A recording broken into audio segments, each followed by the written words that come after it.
Hello అండి. Hi. V1, V2 story నేను part 5 వరకు అయితే చెప్పుకున్నాం కదండి. ఇప్పుడు పార్ట్ 6 అయితే చెప్పబోతున్నానండి. V1, V2కి అయితే మ్యారేజ్ అయింది. మ్యారేజ్ అయిన కాడ నుంచి తన లైఫ్ ఎలా చేంజ్ అయింది, ఎన్ని ఇబ్బందులు పడింది, ఎన్ని బంధాలు ఉన్నా తన జీవితంలో అనేక కష్టాలు అయితే ఎదుర్కోవడం జరిగింది కదా. ఎలా జరిగింది ఏంటనేది ఇక్కడ నుంచి పార్ట్ 6 నుంచి ప్రతి ఒక్కరికి తన స్టోరీ అయితే నేను చెప్పాలనుకుంటున్నాను. ఈ వీడియో కానీ ఈ స్టోరీ కానీ మీకు నచ్చితే దయచేసి సబ్స్క్రైబ్ చేసుకోండి. అలాగే లైక్ కూడా చేయండి, షేర్ కూడా చేయండి. నచ్చిన వాడిని చేసుకున్నానని ఆనందం పడేలోపే ఎందుకు చేసుకున్నాను అనిపించేలాగా తన జీవితం తయారైంది. ఏంటంటే పెళ్లి చేసుకున్న మొదలు తండ్రి, హస్బెండ్, వాళ్ళ అక్క వాళ్ళే కదా అని తను చాలా బాగా అందరికీ ఒక మంచి కోడలుగా అయితే ఉండాలనుకుంది.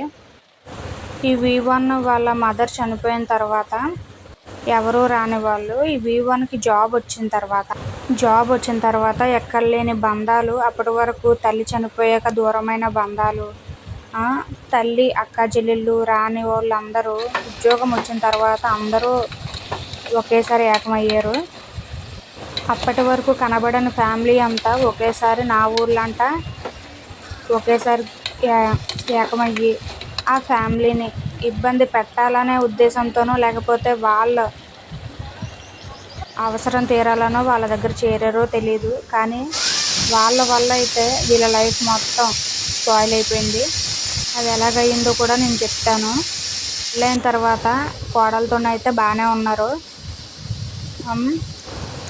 ఇంకా చేసేదేం లేక మా ఫ్యామిలీయే కదా అని అంతా మర్చిపోయి నార్మల్గానే V1 అయితే ఉండడం జరిగింది. కానీ వీళ్ళు నటించడానికి వాళ్ళ అవసరం కొరకు వచ్చారని తెలుసుకోలేకపోయారు.